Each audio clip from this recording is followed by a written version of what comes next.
গতকাল মন্দির থেকে বাড়ি ফিরেই আর দেরি না করেই লাঞ্চের প্রিপারেশনটা শুরু করে দিয়েছিলাম। মেনুটা ছিল খুবই সিম্পল আর বাচ্চাদের পছন্দেরও। বানিয়েছিলাম নিরামিষ পনিরের তরকারি, যেটা বাচ্চাদের ফেভারিট বলতে পারো, বাচ্চারা একটু পনির পছন্দই করে।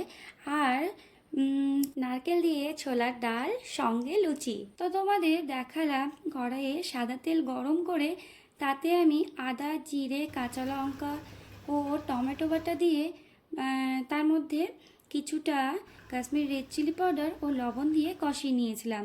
আর তারপরেই অ্যাড করে দিয়েছিলাম কাজু, কিশমিশ ও চারমগজের পেস্টটা, যেটা তৈরি করতে আমি অল্প একটু দুধও ব্যবহার করেছিলাম।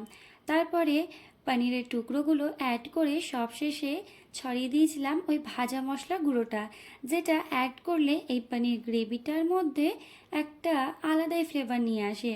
আর হ্যাঁ, সবশেষে সামান্য চিনিও দিয়ে দিয়েছিলাম। ব্যাস, পনির রেডি। তারপরে কড়াইয়ে ফোড়ন দিয়ে সেদ্ধ করে রাখা ছোলার ডালটা দিয়ে দিলাম, আর দিলাম সামান্য চিনি, আর সবশেষে ছড়িয়ে দিলাম নারকেল কুড়ো। আর এই নারকেল দিয়ে ছোলার ডাল আমার খুবই পছন্দের।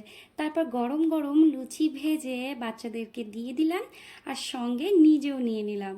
তো আজ আসি, আবার অন্য কোনো ব্লগে দেখা হবে তোমাদের সঙ্গে। কি ভাবছো তো, দুটো মাত্র লুচি? না না, আরও লাগবে।